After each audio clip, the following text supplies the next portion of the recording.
Welcome, welcome, welcome. You are now in Ray's Juke Joint. It is I, Ray the Barber, your host, and I'm on a new venture, a new show, a new year. It's 2023, and I'm starting something new, something I've been wanting to do for a long time because I fucking love wrestling. I'm 45 years old, and I still watch wrestling. And I got some guys with me that are some old fucks too. And they can fucking watch and they fucking still watch wrestling. Because guess what, people? We know what it is. You guys are like, oh, wrestling is fake. Let me tell you something. We're going to talk about all of that, but at the same time, we love wrestling, the entertainment of it, sports entertainment, the fucking storylines, the guys that put their bodies on the line. And I got three guys with me. One guy I know very, very well because he's one of my former students. That would be Nate, aka Cowboy. I met Eddie on Twitter. Eddie is a freaking wrestling nerd, and I'm gonna call him exactly what he is. And he knows what he is, and he loves it. So what's up, Eddie? Hello. I got the shirt and I got the glasses to go along with it. I don't do it's just I appreciate you. I appreciate you sponsoring me, Eddie. Thank you. right. And then last second edition. Let me tell y'all something. Last second edition, Nate says, "Hey, I got a buddy of mine. He loves wrestling. He's out in Cali, and he's a good friend of mine. But he loves wrestling. He wants to talk. He wants to join us. Is that cool? Fuck yeah! Come on." And now we got a new edition. I met Nate fucking 30 minutes ago? I met Matt 30 minutes ago. Yeah, about 30 minutes. Yeah. I met Nate when we tried to kill each other in the gym. So yes. And we found out, he liked wrestling, and it's like, why didn't we become best friends way before? We tried to drag our friend Mitch to wrestling, and he just doesn't get it. Yeah, he likes to pretend he does, but did we just become best friends? Moment. Yep. Is that what that was? Yep. Do you want to go watch old WrestleMania VHS in the basement? Yep. Absolutely. Yeah. So guys, but before we go there, people, the thing about it is we had a name, and I'm not even gonna tell you what the name was. It was okay, and the guys were like, fuck that name. So now this is the first episode of this wrestling show, and we still don't have a fucking name. But that's fine. I think you just said it, man. This wrestling show podcast. There you go. This wrestling show podcast. Subject to change. Subject to change. Actually, the card. Subject to change. That is actually pretty good. That is subject to change is actually pretty good. We may have to put that one down. I still like small package, rolling them up and pulling the tights. Let's see, baby. This is how the creative process works. Yeah, sometimes. Even when you're mid-episode, you're just like, you know what? We'll do it like this too. Hey, Eddie. Small package, subject card. We need a fucking scribbler. We need somebody to be the fucking goddamn the recorder. You know what I mean? But we got some good names out there. Yeah. Eddie's the writer here. Yeah, Eddie is the writer. Eddie. One time, let me tell y'all. I found a notepad. There you go. One time I asked Eddie a simple question, and Eddie said, "You know what? This is too much for me to type." He took the time to go to his computer and type something out and send it to me. I was like, "Holy shit! I like this guy," because I read that whole shit. He broke something down to me. 280 characters isn't enough sometimes, so you gotta hit the WordPad document and go, all right, maybe a 1 to 2 page essay will, maybe he'll read it, maybe he's not. At least one thing about me, I love words. I'm not one of those people that's like, I'm not reading all that. I'll read your shit, like straight up. But let me go around the room. I'm gonna let you guys introduce yourselves. But in your introduction, tell me how you fell in love with wrestling and who your favorite wrestler of all time is. And I'm going to start with Matt. Buenos ding dong diddly dias. Yo soy Matty Ding Dong. I host a horror podcast called the Who Goes There podcast for the last 10 years. I'm a huge wrestling fan who will powerbomb you through a table if given the chance. I couldn't tell you the exact moment I fell in love with wrestling, but I know that I was very young. It was like 4 years old. I remember they used to have a show. WWE had a show on Saturday mornings at 10 a.m. and I would watch that show every week back when like Hacksaw Jim Duggan and Jake the Snake and Junkyard Dog, Coco Beware, all those dudes. So while other kids were watching X-Men and all the Saturday morning cartoons, like those were my superheroes. I grew up with those dudes, just, you know, still wearing tights, still muscly dudes beating the crap out of each other, but just on, you know, real life. My favorite wrestler of all time, just because like I'm a sucker for gimmick, is The Undertaker. Like, how do you go above and beyond The Undertaker? 30-something years, he's got the same gimmick, never broke character. Like, he got set on fire and he still walked to the ring and did a match. Like, that's hood shit right there. Yeah, I love that. The Undertaker, anybody that argues the Undertaker is not an icon is a fucking idiot. Yeah, agreed. Straight up. What you got, Eddie? All right, so for me, hi, I'm Eddie / Eddie Phoenix.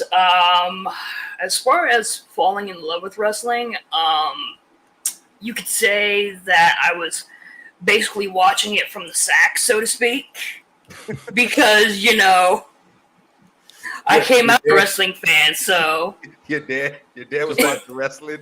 My father was one who watched wrestling. I'm more concerned with how your father scrotum had a window so you could watch it. But, I mean, he was a Road Warriors guy, so, you know. Some Chicagoland boys right there. That's iconic. Yeah. I have to go also with, as far as my favorite wrestler goes, Undertaker. Wow. Yeah. I'll give you a story for this one, too. 2018, September 1st, it was the Monday Night Raw where Shawn Michaels was coming out and cutting a promo. And I think it was for, I want to say it was for Triple H versus, I cannot remember the opponent. Right off the top of my head. See, that's another problem I know that I have is memory. It doesn't even matter. It was Triple H and Shawn Michaels. I mean, it doesn't matter. Yeah, it's just one of those things to where, you know, Shawn Michaels is out there cutting the promo for it, and we don't know that Undertaker is going to be coming to the show because they normally surprise people with somebody. Mm-hmm. And you hear that first gong go off, and the whole arena just erupts. Mm-hmm. I damn near lose my top denture in the dark because it falls off from me screaming at the top of my lungs because it's like, yes! Yeah. Because I'm in the arena when this shit happens, so, you know. The fact that you just said you almost lost a denture is fucking hilarious. No, you at least, you know, some motherfuckers would be insecure with their fucking things. Eddie is like, no, fuck that. Yeah, I got dentures. Go fuck yourself. When I say I bump my gums, I literally bump my gums. I ain't got no top or bottoms. So, you know, it's whatever. Yeah, I love it. I love somebody that can do that. Nate, what's going on? You know, you and I have had this conversation before. But Yeah, man. Yeah. What's up, y'all? I'm Nate, a.k.a. the Cowboy. Yeah, fell in love with wrestling back when I was like, probably like same as Matt, like 4 years old, man. I grew up, my grandma like would have to raise me because my mom would be at work. So I'd be hanging out with my uncle and he'd be watching old school wrestling. So my first memory of wrestling is just watching, you know, Hulk Hogan slam Andre. He wasn't the first to do it, but he was the first like televised to do it, I guess. So whatever. But that moment alone just like blew my mind, you know, seeing that big motherfucker slam down on the ground. So getting into favorite wrestlers wise, growing up as a kid, Hulk Hogan was my favorite wrestler. I got a tattoo of Hulk Hogan slamming Andre on my leg. But as I got older and got introduced to Stone Cold became number one favorite from 1997 till 2022 and on. You know, I really liked Stone Cold's attitude about, you know, fuck the boss, beat the boss's ass. Real big into that mentality. So, gotta go Stone Cold, man. So what you're saying is you want to fight Ray. Right, yeah. Hey, Ray was my teacher, man. Yeah. I'm not got an issue with that. Yeah. So this is pretty cool. So well, for me, I guess we're all the same, man. I think every kid that watches wrestling or every person that watches wrestling fell in love with it at a young age. And so for me, growing up, it was the old NWA days, the Four Horsemen, you know. I and my cousins were very much into wrestling, and so my very first favorite wrestler was Kerry Von Erich. Like legit, like I love Kerry. I love the Von Erichs themselves. And they used to go against the Four Horsemen because I couldn't stand Ric Flair initially. I was like, he's a fucking cheater, so on and so forth. But then as you get older, you're like, holy shit, Ric Flair is this fucking shit. So I evolved from Kerry Von Erich to Ric Flair being my favorite wrestler, and then I get introduced to like Nate said, Stone Cold and all that. But then The Rock comes along because I'm not for nothing. I'm always in my blackness, right? Like I look at for somebody that looks like me. So Coco Beware, Junkyard Dog, The Rock, his dad, Rocky Johnson. It was just like those guys were like, for me as a young black kid, it's like, look at these fucking, like you said, these are my heroes. You know what I mean? Like representation does matter. So that was big for me. You know what I'm saying? And then later on, fucking D'Lo Brown walking down the fucking ramp. You know what I mean? You know what I'm saying? The Nation, right? He's and I hope one day I could get him on here because I do know him. I've met him, so maybe I could get him on. That would be pretty cool. But thank you guys. We got Matt, we got Eddie, we got Nate. We are here, and we're talking wrestling, people. We are talking wrestling, and right now, we got two big promotions. Like back in the day when we had WCW and WW. Can we say WWF? Yeah, I mean, I do. Huh? I do. Okay, well, The the old. WWF and WCW used to have a war back in the day, but now we're back. We got WWE and AEW, and how you guys feeling about the state of WWE right now? I mean, I honestly have not watched the weekly product in a long time. It got really bad for me. I was tuning in and watching the pay-per-view still, and it just got harder and harder to watch every week. And then it seemed like somebody threw them a life preserver at just the right time. Like they were just, their hand was coming down for the 2.999 and they start hulking out like, and they get that life preserver in the form of Vince leaving. And, man, it's been good. Like I'm so invested in the storylines. They brought back a lot of characters that are good at telling stories. And like, sure, the in-ring work is good and it's a fun thing, but for me, it's always been the storylines. I love some spot monkeys. Like I love deathmatch wrestling, but like something with a good story gets me every time. I was just saying yesterday how like Pixar and wrestling are the two things that can make me cry. No problem. Right. And I think thanks to them, or thanks to Vince leaving, they are better than they've been in 20 years. And I'm with you on that. I'm gonna hold mine to the end. Nate, what you got, buddy? What you think the state of WWE is? I really gotta like almost word for word with Matt, dude. I mean, it was so bad. Like, being a lifelong wrestling fan, I watched Monday Night Raw, like I said, from like '97 till now. But for a while there, I fell off just because how bad everything was. And I was like he said, I tune into the pay-per-views just to keep up on things. I'd watch YouTube videos to keep up on things, but I was just like, man, this is just terrible. And I mean, look at Retribution, man. Like a guy named Slapjack. Like what the fuck is that? Yeah. He wore a paper plate on his face. Yeah, so so bad. But like you said, with Triple H coming out, and dude, it feels like a complete 360. Like it's entertaining to watch. The storyline, like Matt was saying, storylines are great. The storyline, some people might not like it, but with Dominic and Rhea Ripley, dude, and going to jail and saying he's done hard time, and just like it's like some people might not get that. But That was whack.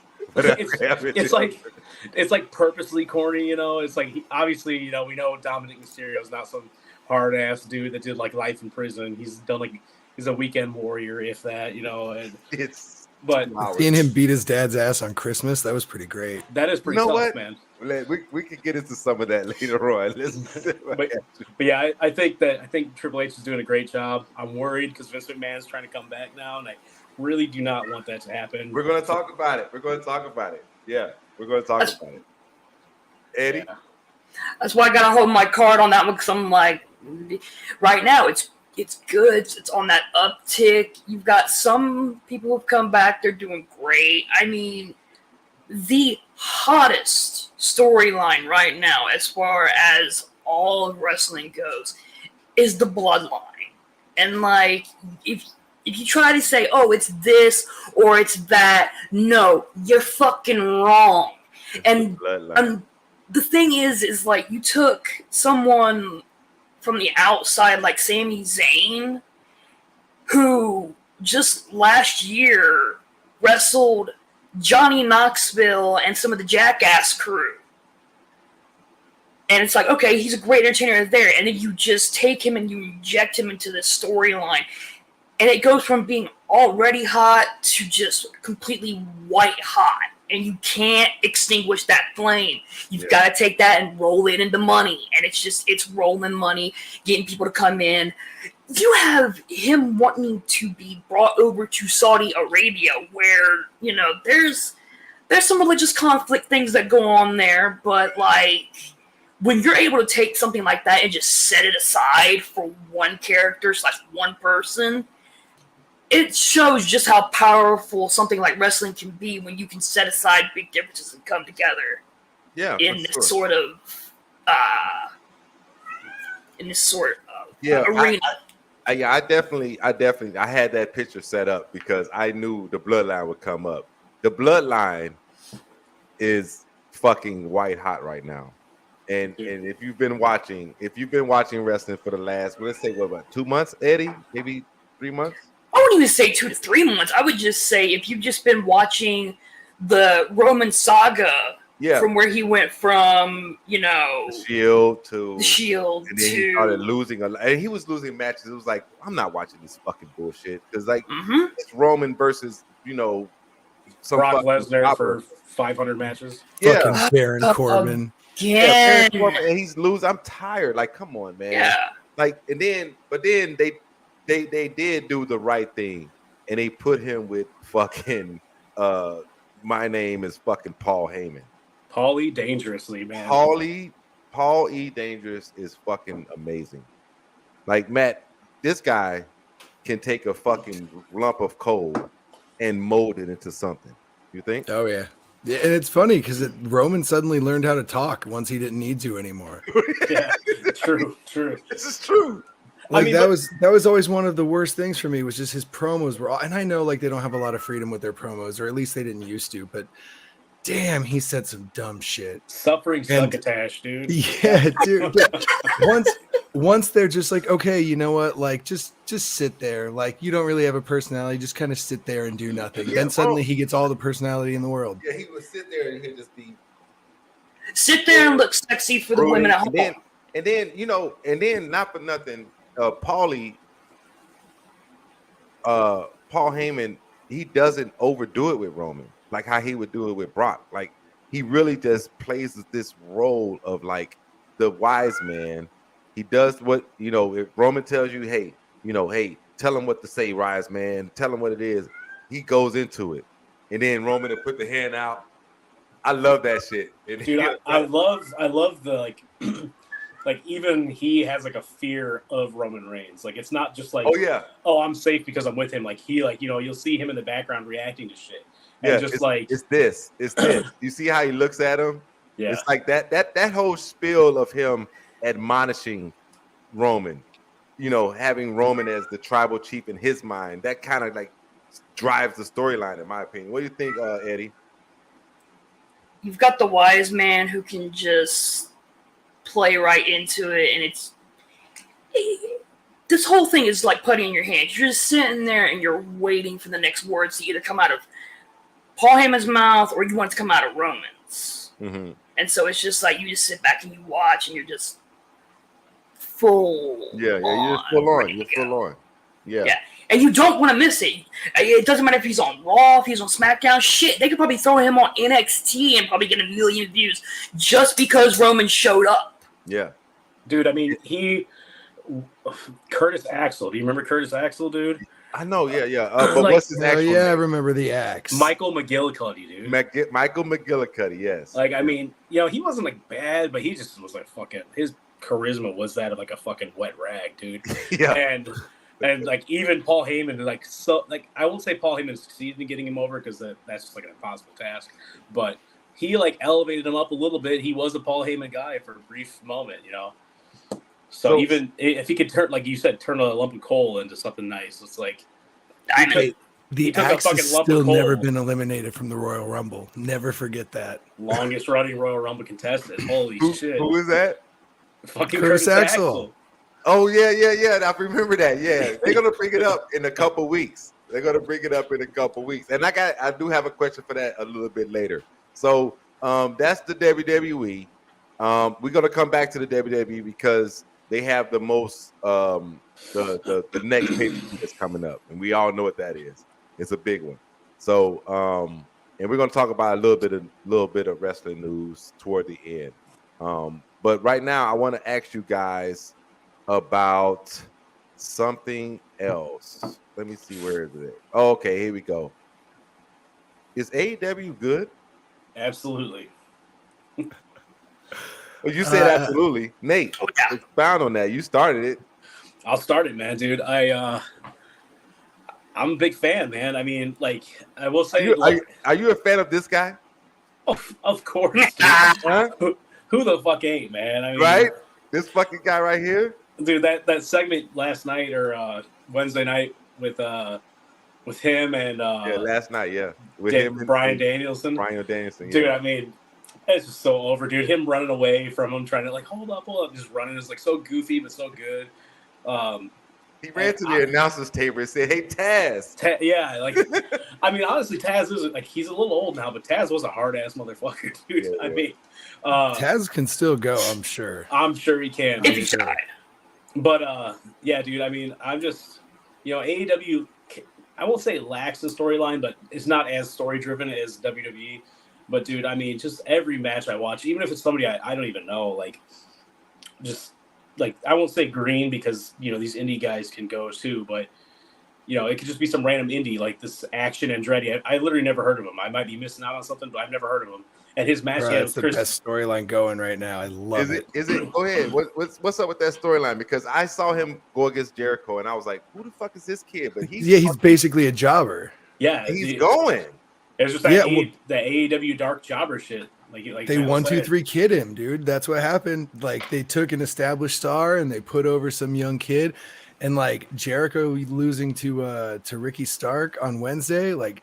This is going to be like the Jericho we saw years ago where he's like falling apart and he thinks he's like losing his step. And, I don't think it'll lead to his retirement or anything, but yeah, no, that's good. I love this kind of just organically building this kid from nothing. I just hope they don't overexpose him and just kind of shove him down our throats to the point where nobody wants to see him again. Yeah. And that brings me back to one of my guys, Captain Sean Dean. He's from Chicago.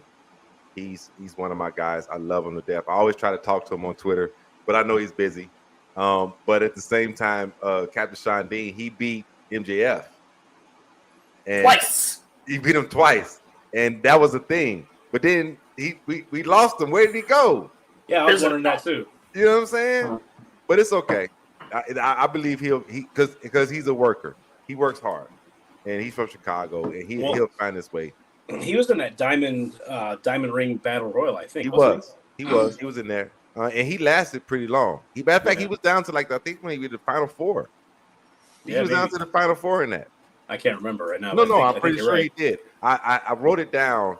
I got my notebook in front of me because that's a foobar on my part as the host. But I did write it down. He did. I think he did last either the Final 5 or the Final 4 for sure. He was in there. And he put up a good showing in that Diamond Battle Royale. Diamond Battle Royale, yeah. But Eddie, is AEW good? It's good. It's the thing is like it. Honestly, it was the show that made me fall back in love with wrestling. To kind of throw to you guys with Action Andretti because you guys were talking about him and losing Jericho. One of the stories that I was able to read online is that Jericho watched a match from Dark that had Action Andretti, and he was watching it with QT Marshall. And Jericho just goes, you know what? I like this guy. I see him, and I want to put him over. And he just was like, all right, here's your chance to shine, kid. And you got the crowd going, let's go, Jobber. Yeah. And, I mean, it just instant rocket on his back, and up he goes with fans and everything. It's sustaining those types of storylines and sustaining those types of characters that you've got to, make sure you push and go with. I know everybody talks right now as far as, like, MJF goes, he's great and amazing on the mic. I need to see him in the ring. And I think that's the reason why. Well, Matt, did you see last night's promo? I did. Okay, so so I'm gonna ask you a question about last night promo off of what Eddie just said. Eddie said he needs to see him in the ring. That was Danielson's. I think that's what Danielson was pushing. Don't you think? Yeah, I mean, definitely with the 60-minute Iron Man match, he's basically going to prove that he's not on his, or he's going to try to prove that he's not on his level. But I think MJF's going to come out on top anyways. I mean, he's too smart for that. He's going to take a couple losses, I wouldn't be surprised if he took a couple losses from DQs and then, just beats him so bad in between the bells that he can then get like 2 pinfalls just based off of how beaten up he is, or barely get him to his feet and then hit him again, and then just get another pinfall. And I think he's going to find a way through it. Yeah. Yeah. I think MJF is just, he knows the game. He's so young. He's so talented. I mean, he may not be able to go physically with Danielson for an entire hour, but he can go mentally for much longer. Right, for sure. He's got the mouth. Like, there's no doubt about that. If anything, that's one of the selling points for him is he's great with his mouth. For me, it's, the whole thing of, like, you've got to wrestle all these people to get to me. And it's just like, dude, this stick is getting old. It is getting old, but I think it's not, too, because it's like so to tie in WWE right now just a little bit, Roman Reigns feels like that big bad boss battle at the end of a video game where it's like you die a million times trying to beat him. Yep. MJF is that like Shao Kahn from Mortal Kombat 3 where it's like the game cheats to whoop your ass. Right. Little fucking weasel. Yeah. So it's like, he's the one that's like, oh yeah, no, I'll give you the prize, but just one more thing. Just do this, just one more thing. Yeah. Like basically, the Darth Vader, pray I don't alter the deal further. Yeah, he's like I could see him during like Matt was saying, doing some DQ shit and then, or even bringing out I don't know some cute like some new star, some new big guy or Samoa Joe or someone like Wardlow like he used to have and just having him just whoop the shit out of Dude. Speaking of Samoa Joe, man, I will never get tired of watching him just beat the shit out of people. He beat God, Darby last night. Man, I thought Darby was dead, and I was like, "That's so good." Did you see when Darby jumped off the top or whatever? Samoa caught him and then spiked his ass on the steps. Like I've never seen nobody get spiked on the actual steps. Mm-hmm. Like you see him on the flat part. I've never seen nobody get fucking punted, not that punted, but spiked on the steps. I was like, ooh. That's the second time in like 3 days I thought a wrestler was dead. Right. And see, that's the thing for me is like I went into last night just having that thought of just like, oh man, Joe's just gonna run him over. And it's like Darby's not gonna win. He may be the hometown kid, but they're gonna let Joe run with that belt and run with it for a bit. They'll throw someone at him to then take it, and it's just nope. That's what AEW does to me. They take that 5% of the 95 guarantee, and they just go, you can't sit here and say that we're predictable when we can just throw this at your head. Yeah, and I love it. I kind of saw that coming. I was like, oh, it's the first night of the new AEW, and they're in Darby's hometown. I'm like. Yeah, the kids in the main event. When I found out I was in Seattle, I said, "Yeah, he's gonna win." See, I didn't think so, man. I thought they give him a good run, have him do like the whole looks like he's gonna win, and then Samoa Joe just comes out of nowhere and chokes him out. And you know what I missed from Samoa Joe? The match, something like that. You know what I missed from Samoa Joe when Joe would fucking like somebody would jump off the top rope at him, and he'll be like, Do the walk off. He would walk off. I wish he would bring that one back. He needs to bring that back. That was for my sure. favorite shit, yo. Especially with Darby, dude, doing the fucking coffin drop. I mean, that's like, imagine that, just perfect, just jumping off backwards. See you later, dude. I totally thought he was going into a coquina for both of those coffin drops. Oh yeah, like I thought, oh, he's just gonna catch him.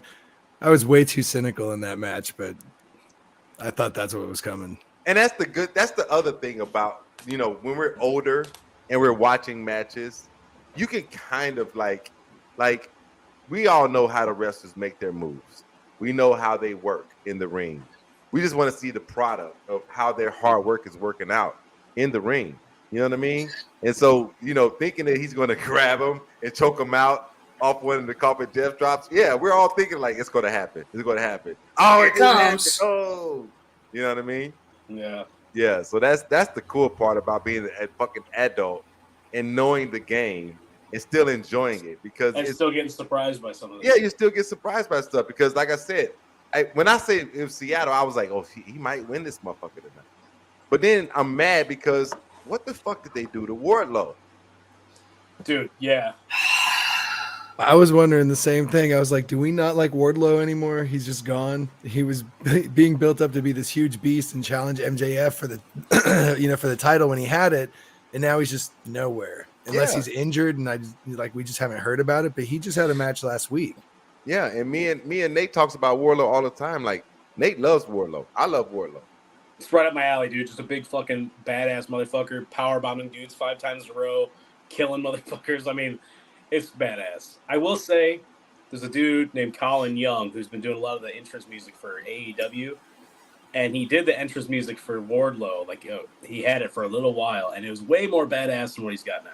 He needs to go back to that. That's why he's losing, because he switched up the songs. Oh wow, he changed his intro music.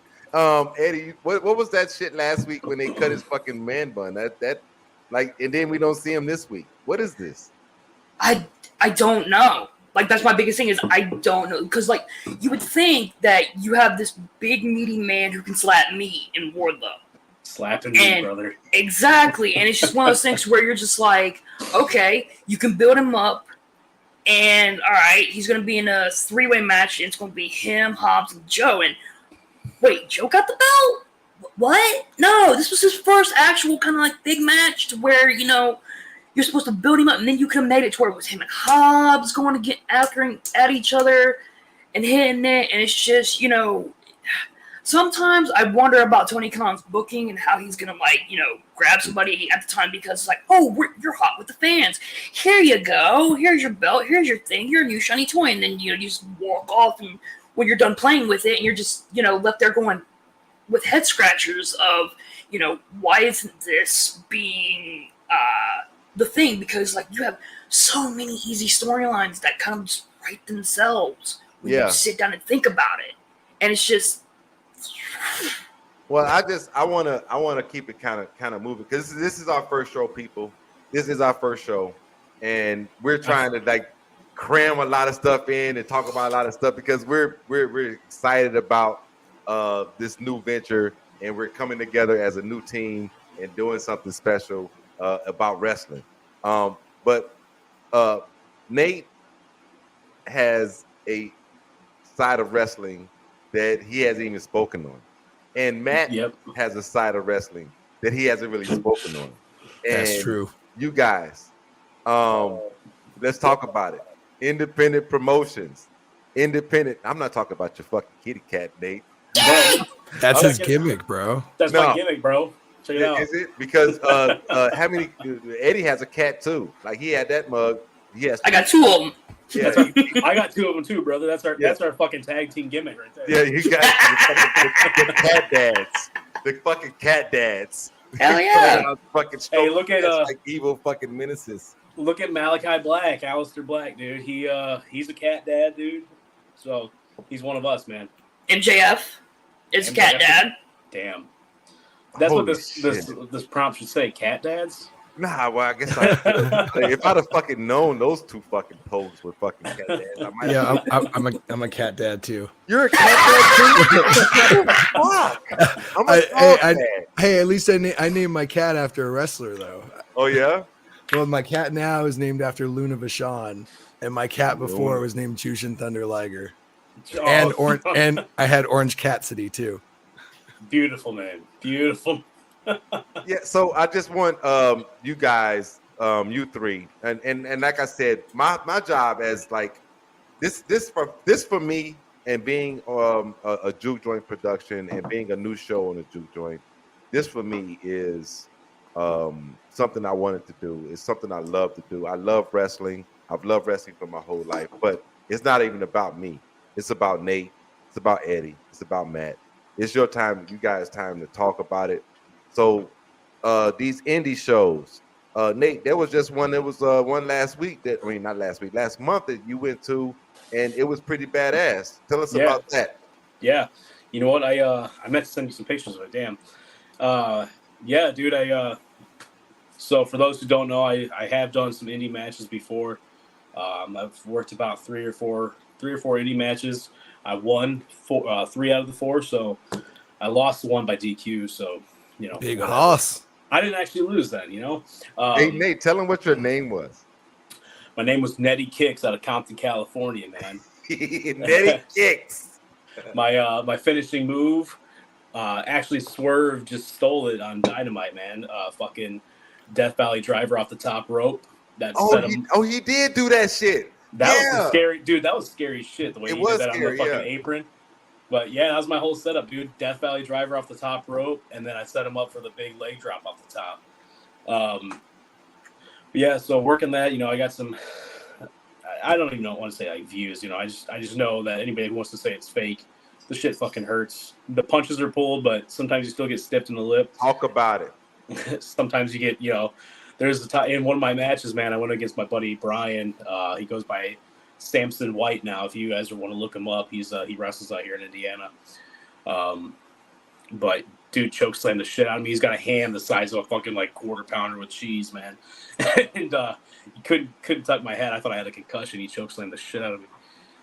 Anyways, going back to this indie show I went to, it's called Warrior Wrestling. It's out here. They host it really in like Chicago Heights. But they've been recently doing like kind of some circuits through like South Bend, Indiana, Grand Rapids, Michigan, around the area, Louisville. But dude, it's a super cool, like pretty new production.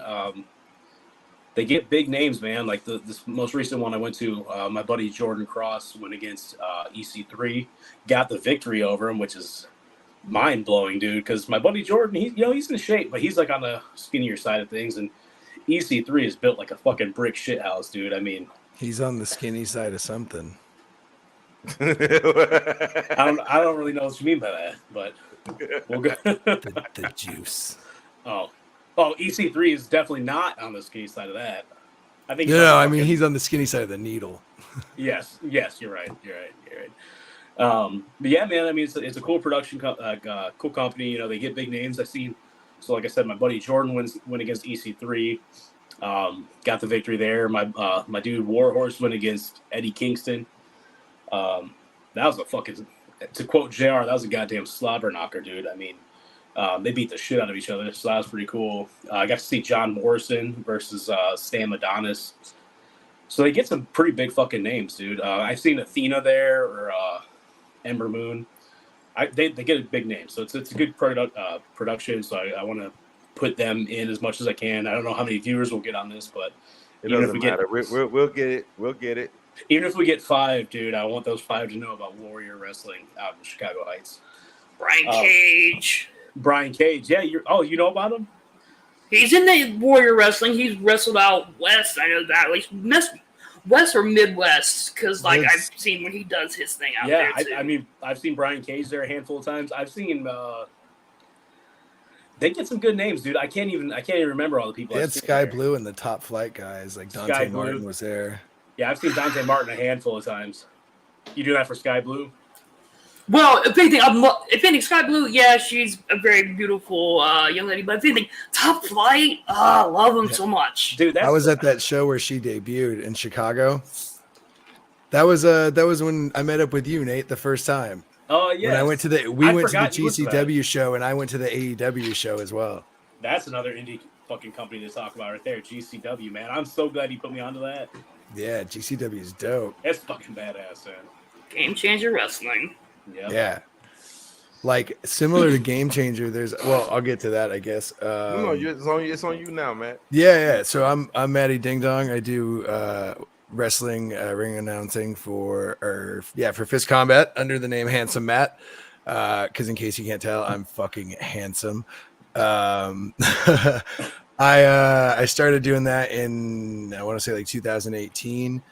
It was really fun, man. I just happened to meet the guys, and my podcast sponsored one of their events, and they were like, "Hey, we need a ring announcer. We like your style. You want to try it out?" And I was like, "Yeah, dude, that's kind of a dream come true." So I did it, and man, I got to announce like some really cool people. I've got to announce like Nick Gage. I got to announce Psychosis. I got to announce Sammy Guevara before he joined AEW. Like a bunch of people, and it's kind of a dream come true, man, because it puts me right in the middle of like everybody. Everybody has to pay attention to me, and they have to listen to what I say. And as an egomaniac, I kind of love that.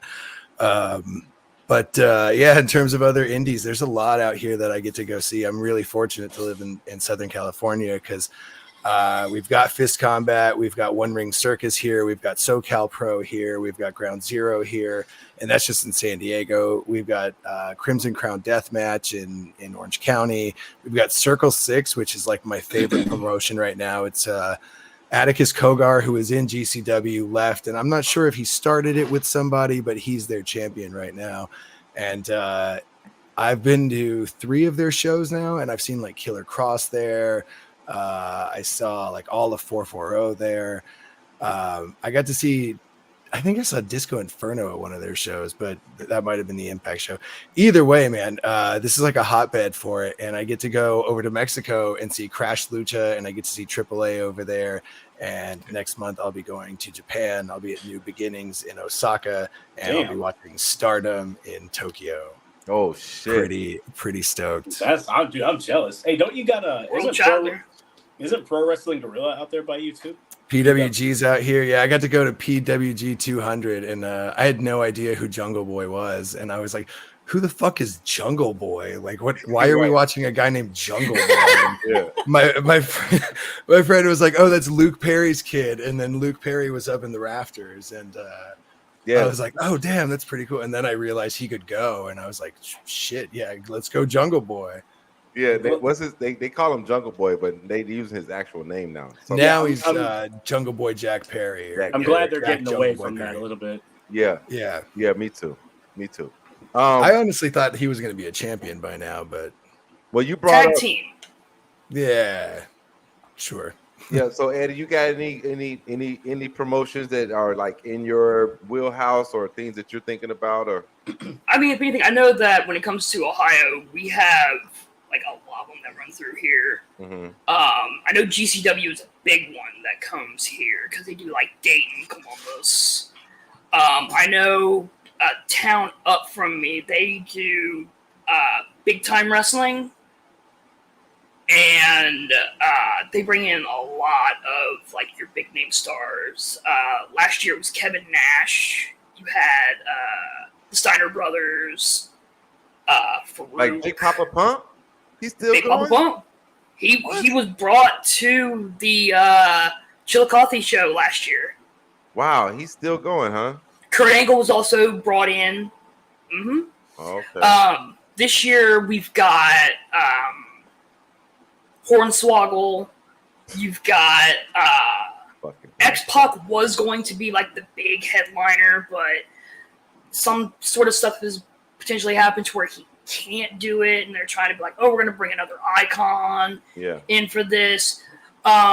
You've got the Bushwhackers who were here, going to be here this year, and they were here last year. Enzo Amore, he was here last year and will be here this year. They got Lance Archer who came in, I want to say... Lance Archer is a big dude. How tall is he? He's like 6 something. He's like 6'8". Holy shit. I just wish he was better, man. I mean, he's a decent wrestler, but he is so fucking boring. He was so much, dude, he was so much better in New Japan. So much better. He was a scary dude in New Japan. That seems to be how it goes, dude. Japan just gets all the badass shit. Well, they let them be badasses. Like over here, they got to worry about sponsors and like toy deals with Mattel and shit. But over there, it's like, no, we just want the wrestling. I Which literally one you want be to see you kill them. gods? Yeah. God, before we wrap this, did you guys watch Wrestle Kingdom? Because holy shit, that was good. It's on my Like, list. Omega Ospreay is like, oh yeah, we could talk about that. But Omega Go ahead. Ospreay is. I was there for Omega Okada 1.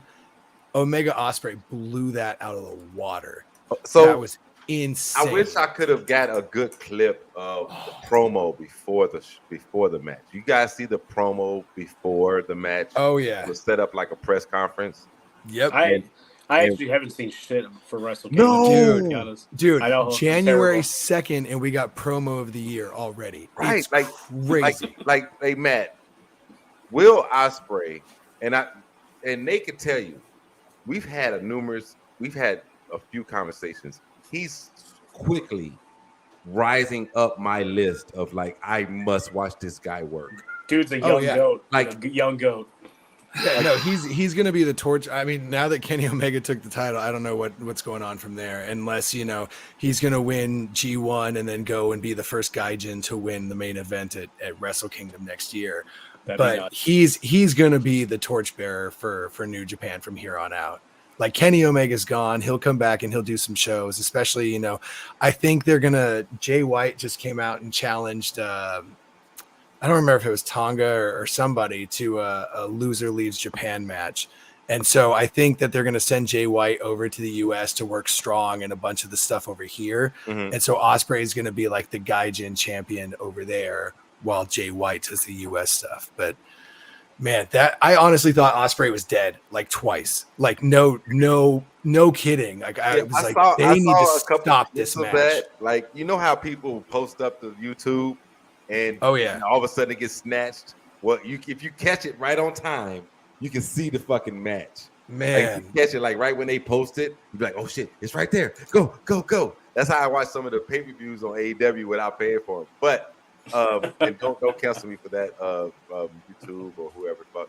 But anyway, whole time thing is, it's like you be like, you want to see it, and I'm like, holy shit, I saw that fucking Ospreay. Ospreay is a fucking athletic. He's moving up my list of I have to watch him work. He was good as a junior heavyweight, but now as a heavyweight, he's just such a threat, and he can still do his aerial stuff, but he's just so imposing now. And it's man, I really look forward to seeing more of him. You guys got to watch that match. Like, go out and watch that match.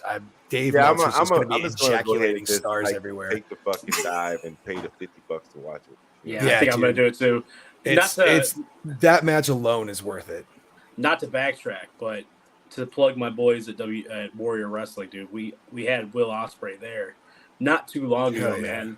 And I was like, 15 feet from the dude watching him do a fucking shooting star press from the apron to the fucking outside and shit. I mean, like you said, as a, dude's put on like fucking 20 pounds of muscle, maybe 30 pounds of muscle.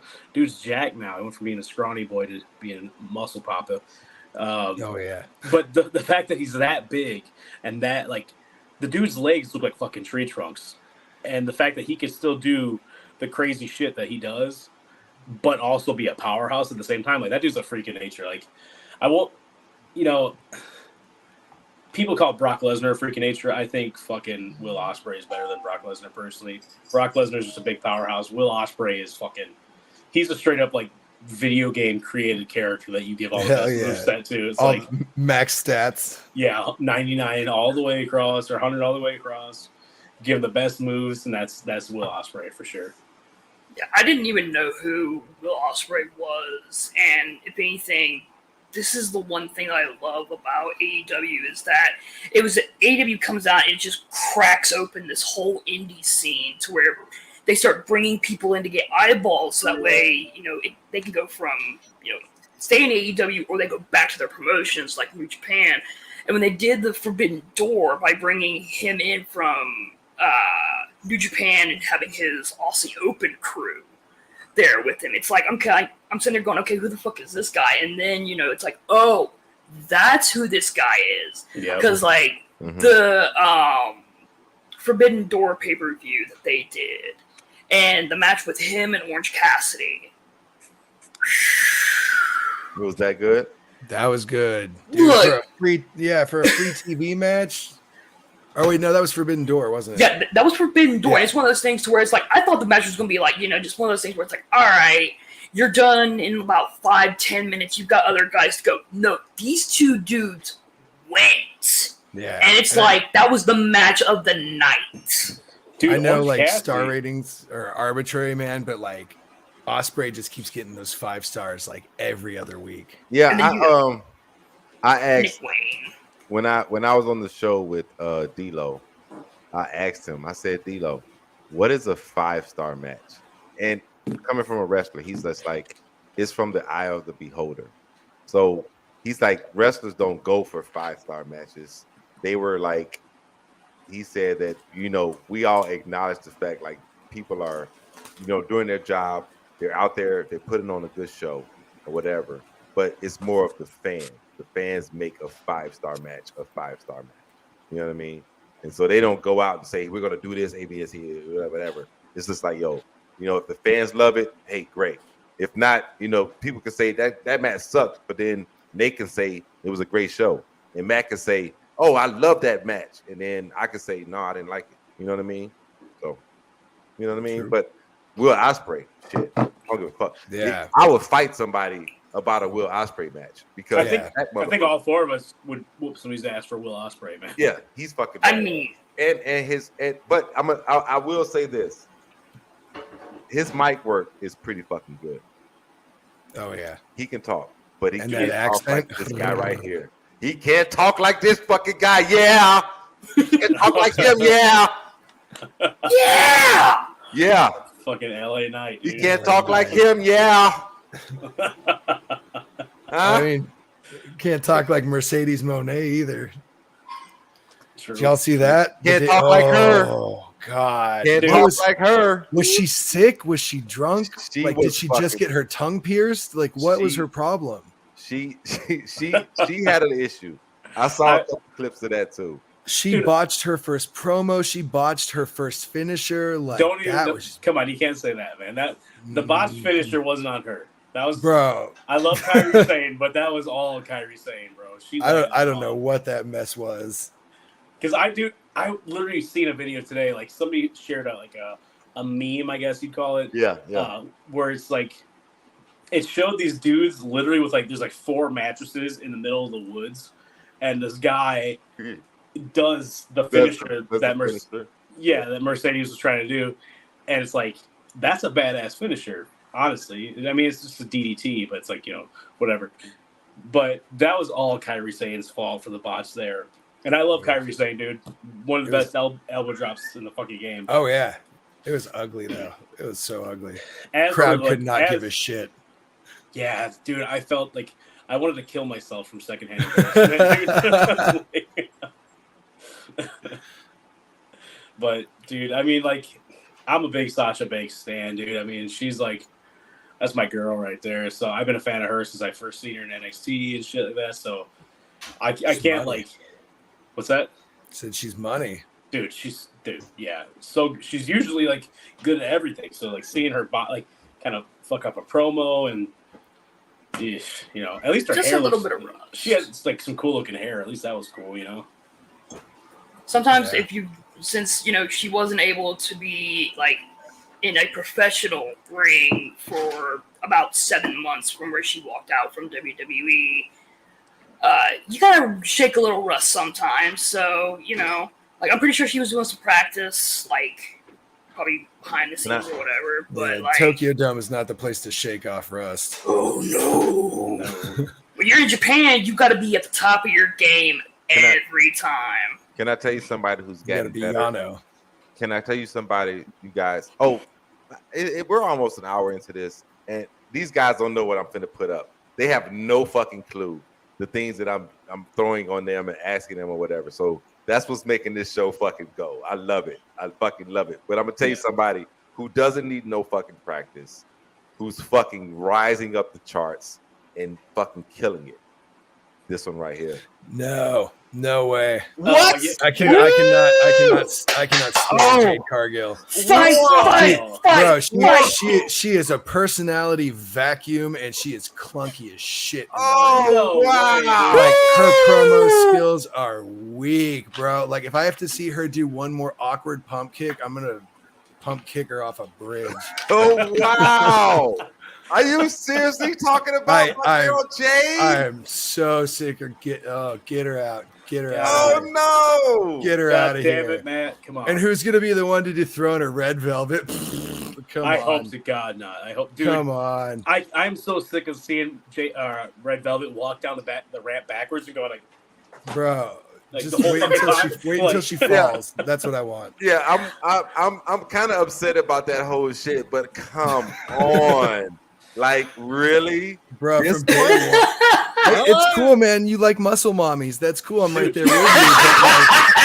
But man, like how you gonna come here and tell me that like her promos are good, that her mic skills are good? Granted, on Twitter, she's a wonderful human being. She seems like a great person. Yeah, but like, she does. man, like But that I mean- that character of just like I'm a bad boss bitch. I've seen it 1,000 times. I don't buy it. I agree with the character aspect. Like, I feel like there's not a whole lot, like, because she's like a woman powerhouse like that is not very common.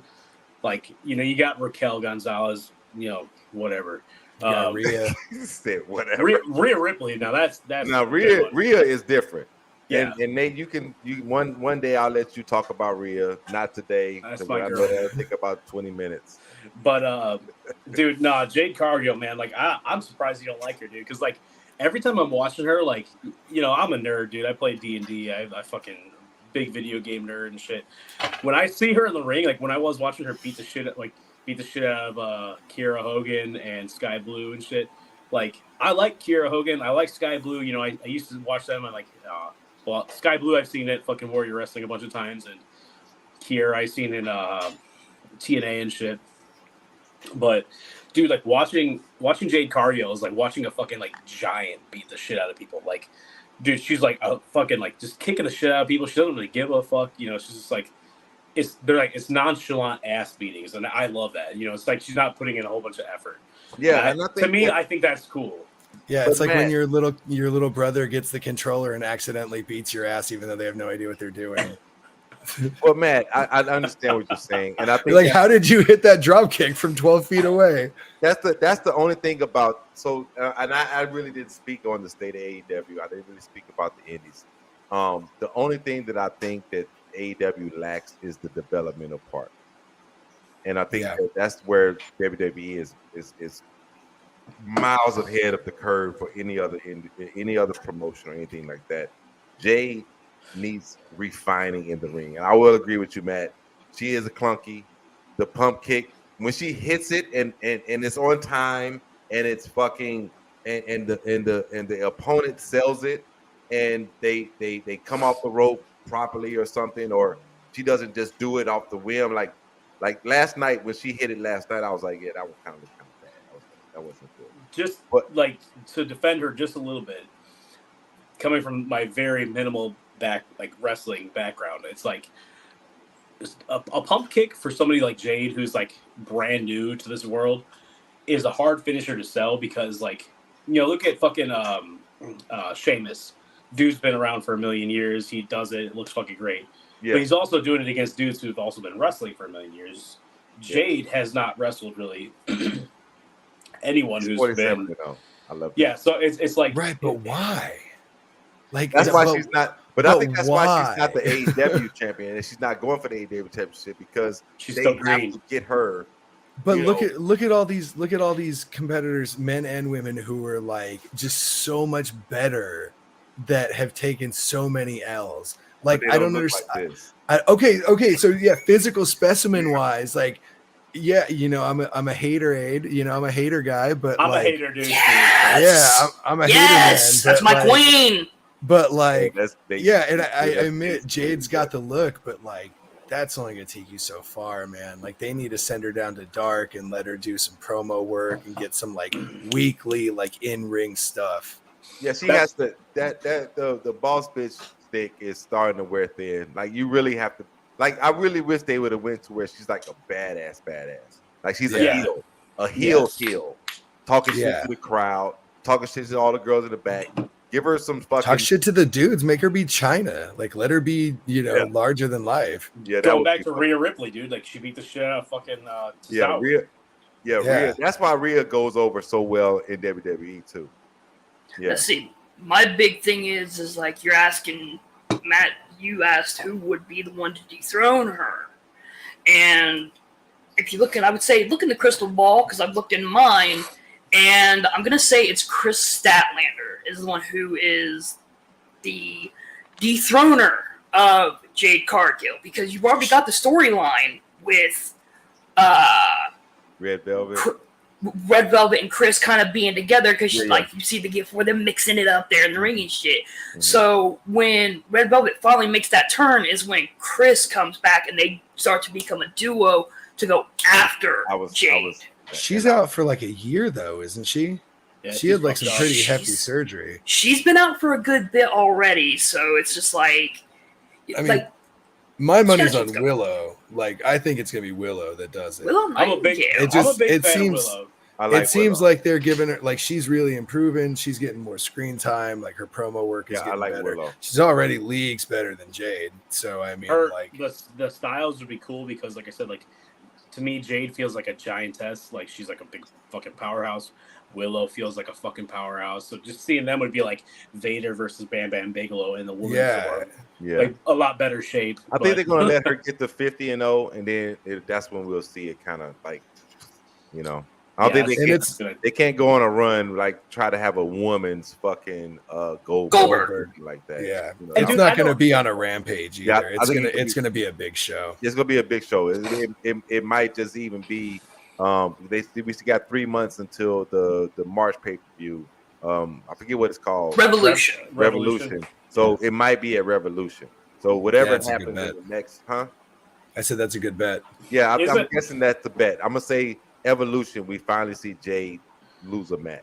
That's my prediction. Revolution is like their WrestleMania, isn't it? Or which one's their Wrestle? No, No, that's Double or all- Nothing. That's all or nothing. All Double or or nothing. Or double or nothing. Yeah, that's their WrestleMania, right? Yeah. Yeah. Basically. Or all out. Well, all outs in the summers. I mean, like That's their SummerSlam.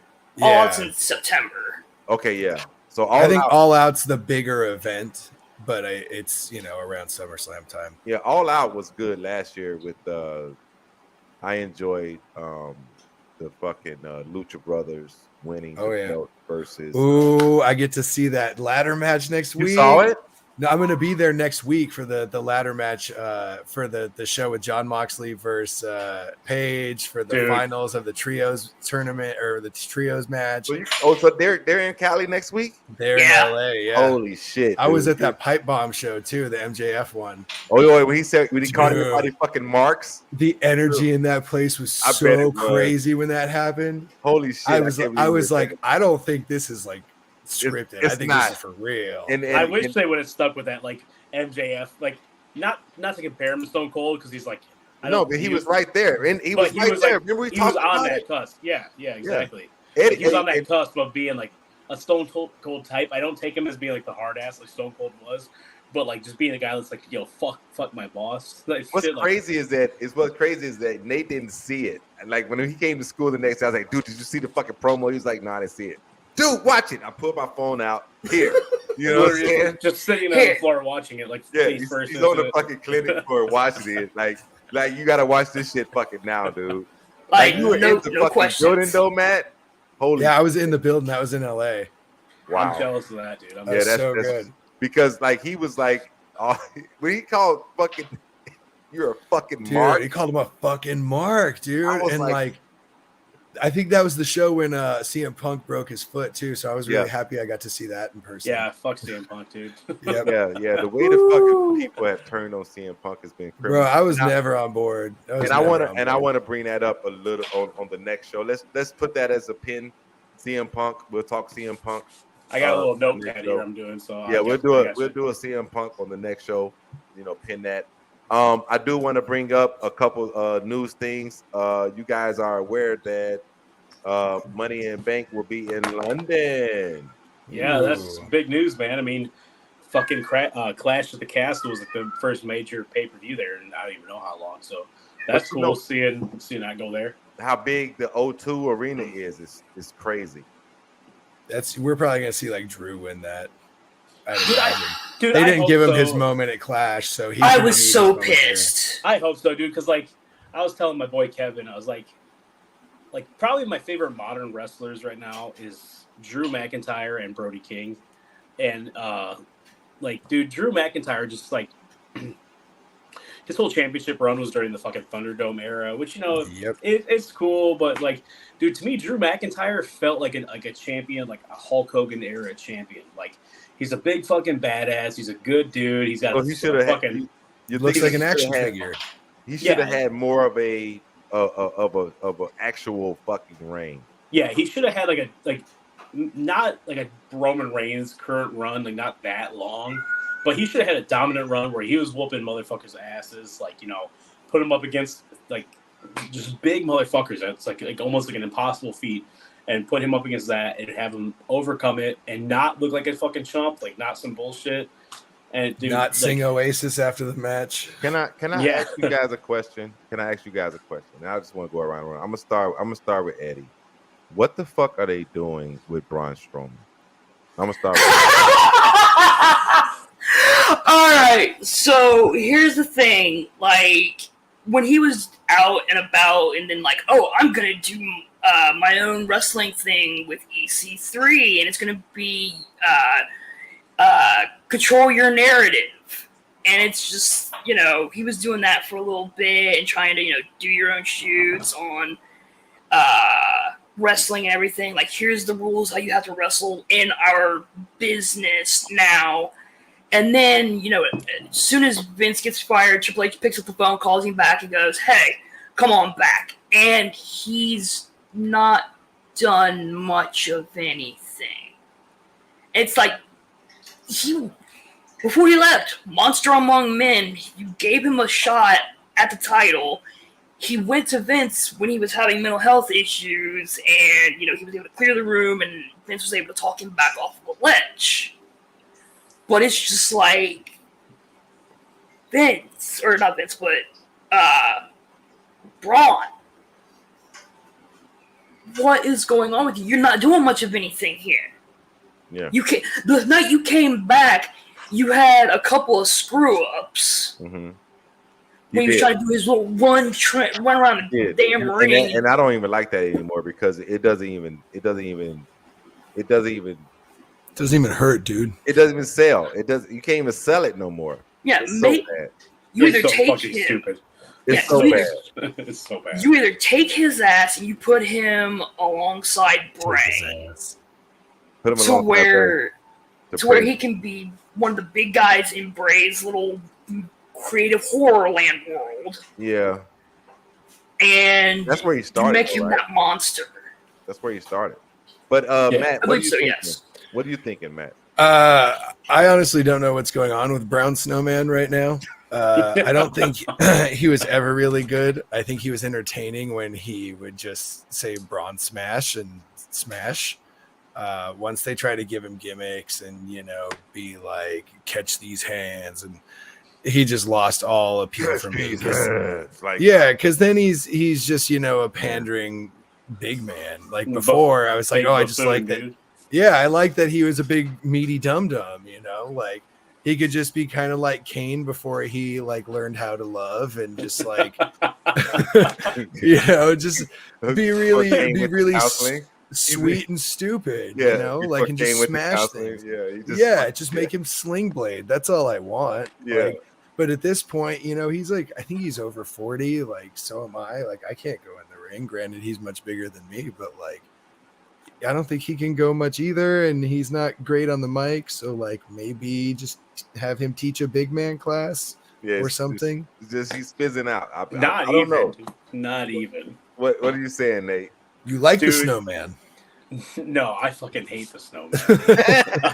Fucking, dude, like on SmackDown when they had Braun Strowman go up against fucking Imperium and fucking It Walter looks so bad. or Gunther or whatever they call him now. It's like, dude, like Walter is a believable hard ass. Fucking Braun Strowman is just a dumb fuck redneck. Like he's just like, yeah, Braun Strowman's cool. Like I respect him from like, I used to do a little bit of powerlifting, so he's like a power lifter. So like I got some respect for him there. He's a big, strong dude, you know. But wrestling wise, like you're a big, strong dude. Thank you, brother. But wrestling wise, you know, like you were like Eddie was saying, what the fucking we're gonna run around the ring and barely shoulder check everybody. They're gonna do a fucking 360 spin. It's like it's so bad. It's so bad. I hate that. What do you I call feel it? like Shoulder block, like running shoulder block, like especially after we saw Keith Lee like knock Adam Cole like out of the building. Right. Like we've seen good shoulder checks, bro. Like how? Speaking of Keith Lee, how do you fuck up Keith Lee, dude? Yeah, like, well, I think we got so much we could talk about. Put that one on the Put a pin in it. Put a pin in it. On that one. Keith Lee, talked absolutely. About Keith Lee. Holy we talked about fuck. What WWE does with people like Keith Lee and shit like that. And I thought he was going to redeem himself over and it's just what the fuck. Yeah, I don't know, man, dude. Like the Spirit Bomb, dude. Those big ass power bombs. Like, how do you fuck up a guy like Keith Lee? I don't get it, man. I don't get it. But I got a couple more things, and I want you guys. I'm gonna put this one up because I gotta run upstairs and check something. But I'm gonna put this up, and I'm gonna go to we're gonna go Eddie, Matt, and Nate again. But Eddie, what's going on with this guy? Ooh, Matt Riddle. All right, so Holy at least shit. for me, You didn't know this, Nate? I knew a little bit of it, but I didn't know it was like MDMA. Yeah. And shit. yes. That dude is partying, man. The thing is like I've never been a Matt Riddle guy. Never have been, because it's just like his whole shtick is just, you know, that 18 to 23-year-old dude in college who thinks that like Pauly Shore movies are like the greatest thing on the freaking planet, and it's just Bro, like, what do you got against Pauly Shore? I have nothing against Pauly Shore, mind you. I feel personally attacked right now. I knew Matt was gonna come out and say some shit just now. But it's just one of those things where it's just like he takes the one thing, he just takes it and runs with it. Like, you could have taken someone like Matt Riddle when he was going and he was on site with Seth Rollins. You could have taken him from that whole bro kind of character, and you could have made him something nasty and made him something serious, to where it's not just, you know, I'm 420 all dead, bro. And it's just like, come on, evolve your character, man. I don't need to go down to my local college down here and see like 30 other yous, okay? Are you talking about me or are you talking about Matt Riddle? Matt Riddle. Because, bro, I feel like you're talking directly He's to talking me, 'cause about that you. that is my whole gimmick, and it's kind of like 30 years. Right after you hit my the ball earlier, he said, "I'm gonna fucking come for you, Matt." I haven't evolved my Riddle character one bit. And Matt Riddle and Matty Ding Dong, same guy. I didn't know we were cutting promos here. Shit. Look, if we're gonna cut promos, you gotta give me more time than that. He just puts me on blast here. Damn. But go ahead. How you feeling about what we talked about with Riddle? Yeah, man. Color me not surprised. You know, a guy whose whole gimmick is like, yeah, I'm a bro who does drugs, and he actually is a bro who does drugs. Right? Whoops. Yeah, not really surprised, man. I mean, yeah, it sucks that he got busted, and I guess if he wants to keep his job, he's got to do rehab. So sucks for him, I guess.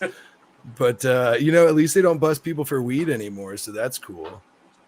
That is cool. Just stick with weed, bro. I mean, your whole character, the whole character is just weed. So it's like, just stick with that. Stop doing coke. Yeah. I don't think mushrooms will show up in your system either. Do that too. Yeah, do mushrooms, do weed. Yeah. And Nate, did you get a chance to speak on Matt, or do you want to, or what? Not yet, but I will speak on it. Like, yeah, come at me, bro. Sorry, man. I gotta come for you, brother. when Matt Riddle first appeared, I was like, I think it's cool coming from the UFC background or the MMA background. But I wasn't sold, dude. I'm not like, it's just like Eddie was saying, his whole gimmick is just like, I smoke weed. And I was like, that's cool, I guess, whatever. But he's really grown on me a lot in the last couple months because, who doesn't fucking love weed? I know pretty much at least most of us in this group probably do. And then you put him with Randy and he shines with Randy. Dude, that kind of goes a long way. RK Bro has been such a good group, man. Because you got that killer instinct coming from Randy, that viciousness. But then, fucking Matt Riddle's got, or Riddle, whatever they call him now, like, he's got that viciousness too. Because, like, the dude could whoop some ass, like, no joke. He can go. And, he's good. But, I hope I hope he gets his shit together, and I hope he can stick around a lot. Because I didn't like him at first, and he's really grown on me, especially with the RK Bro shit and seeing, like, the kind of goofiness of him stealing the RKO and shit. So I'm really hoping that he can come back and I can see some big shit with him. As long as he gets his character a little bit more together, a little more serious, I can see some big shit with Matt Riddle. So I got a couple more things and I want to get us out of here.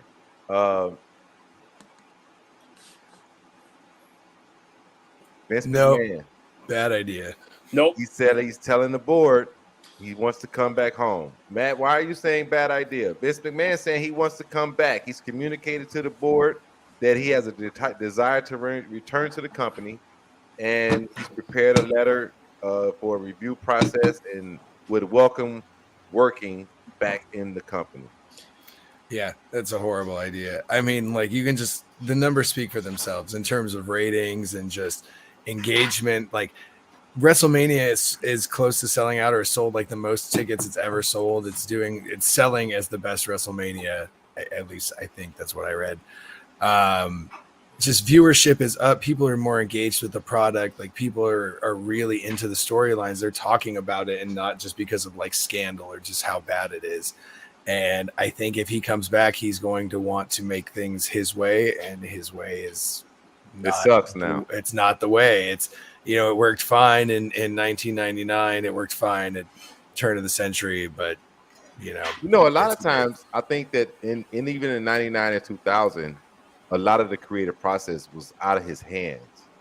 And right, but he still had like ultimate say. Well, he approved it. But basically, like, if you're a leader, like in a lot of companies that big or whatever, I don't know where you guys have worked or whatever, but if I come to you and I say, hey boss, listen, I'm gonna pitch you something, and you say, that's great, that ain't really my idea. I'm Vince McMahon, but it's really whoever pitched the fucking idea.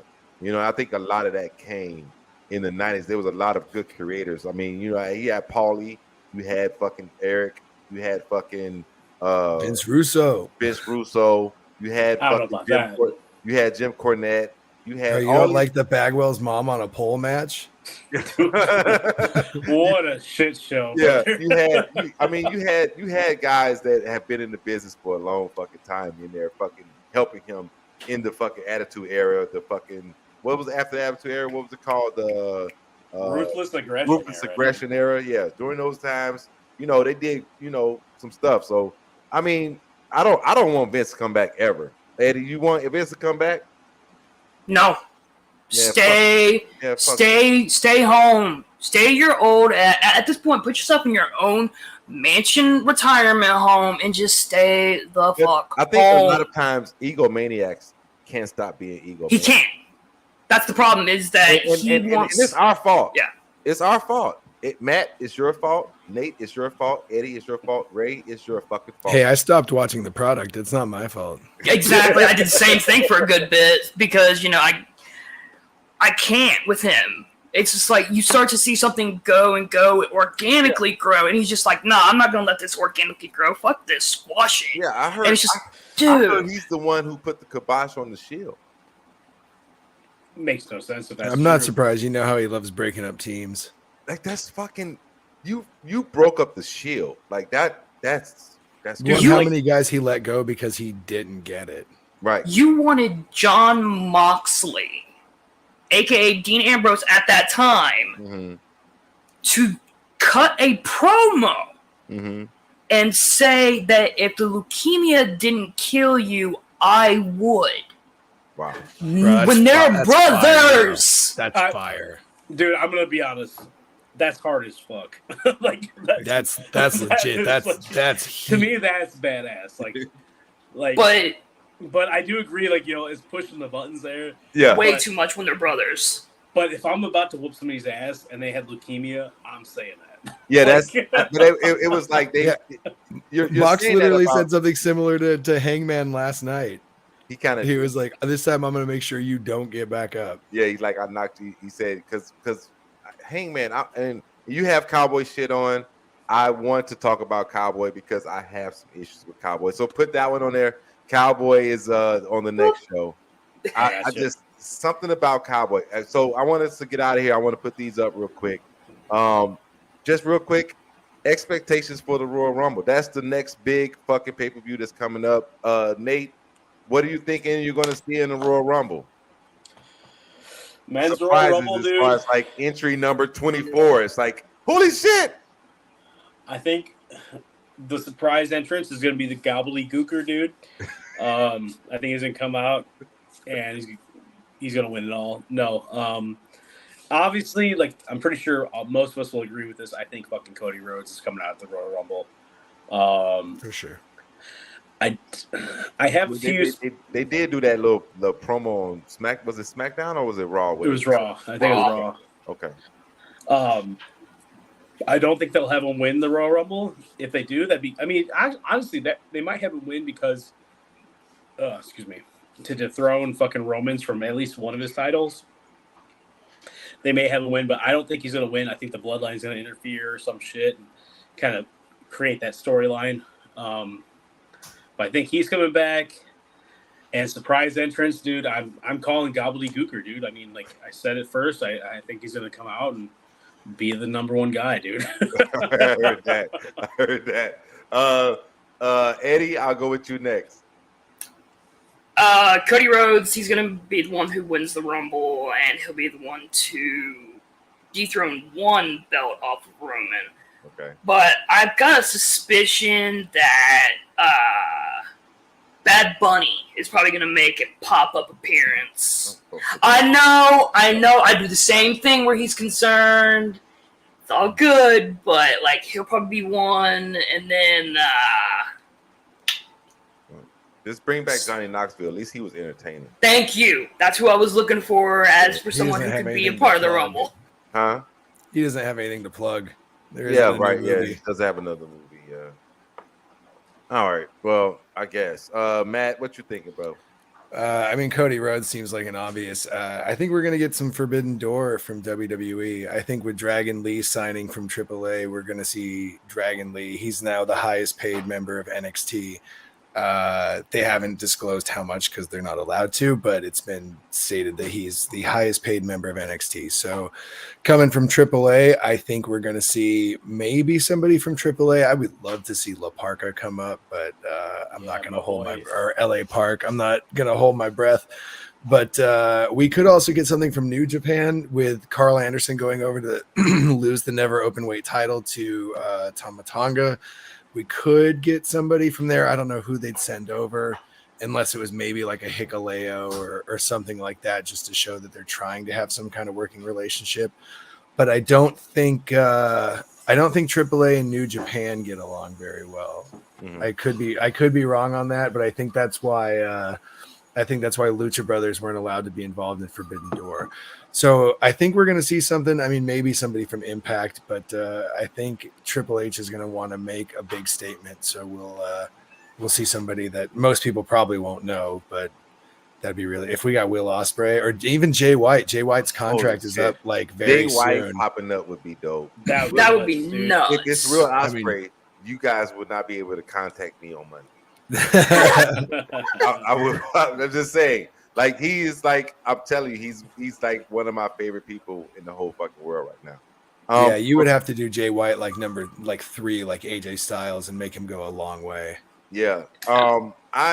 Me personally, I think that we might see a legend And in my mind, a legend's going to pop out, and they won't be involved with the Rumble or anything like that. And this is just in my mind, my scenario. We might see The Rock pop out. Oh in yeah, the Rumble, Yeah, that's good. they're gonna start setting up for. and then they're gonna start setting up for Mania. For Mania. They're going to set it up for Mania. Rock is going to pop out at Royal Rumble, and they're going to start setting it up because they've been trying to.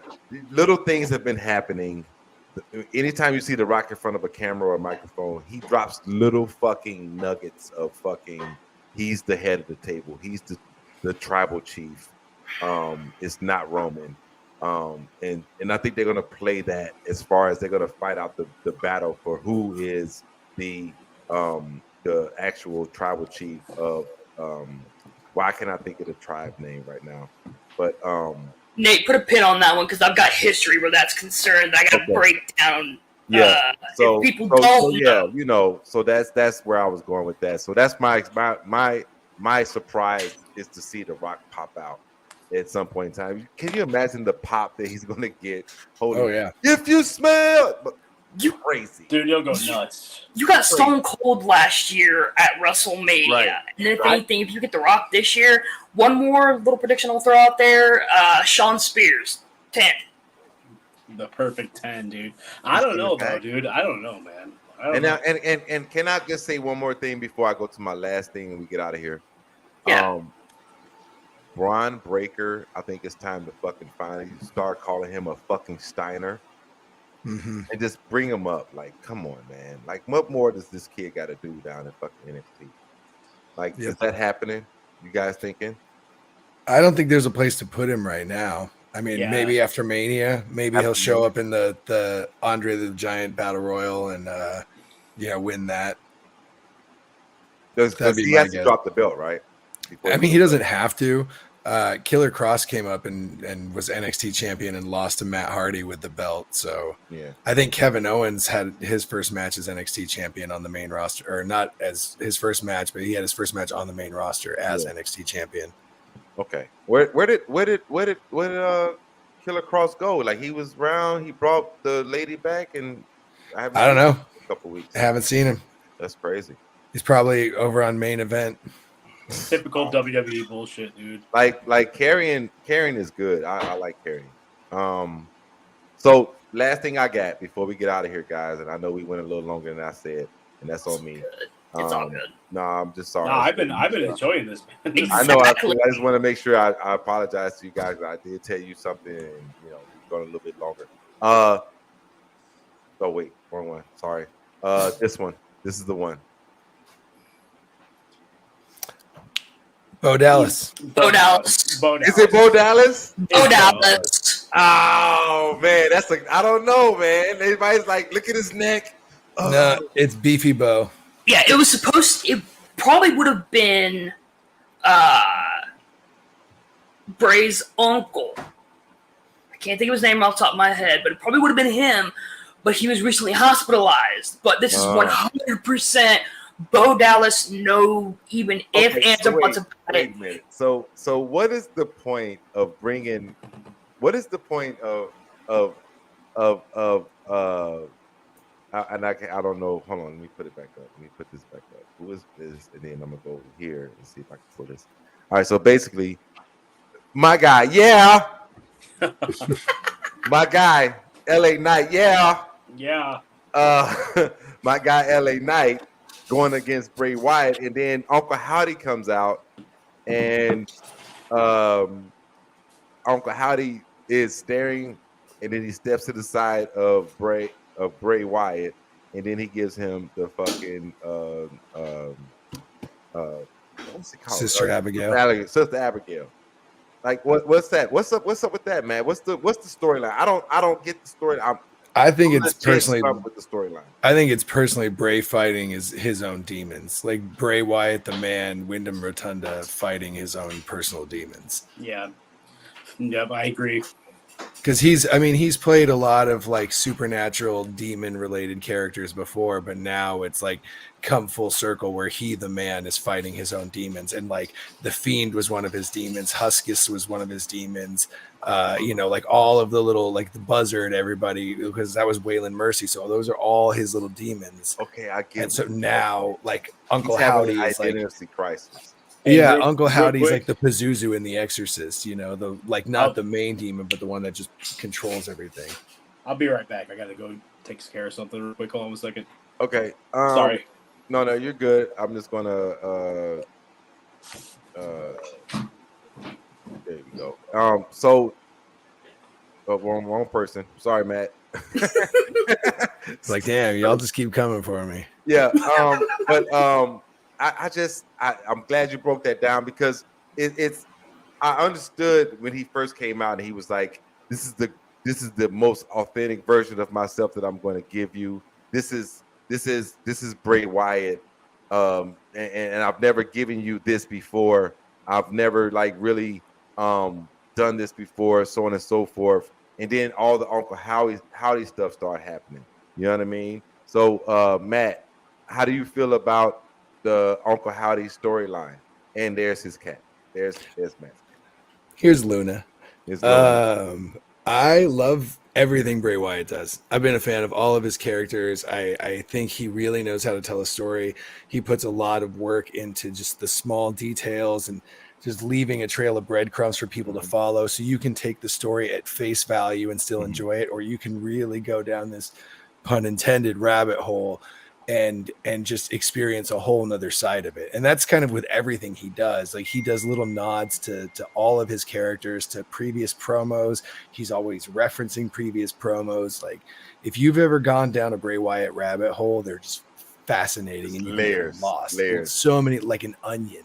Yeah. And I love it. And I can't wait to see the payoff. And I really hope Vince stays away so we get, Triple H, somebody who enjoys long-term storytelling and actually like building up tension and suspense and interest in a story versus Vince, who gets tired of something after 2 days and changes his mind because he has Alzheimer's. Changes the script in 2 hours.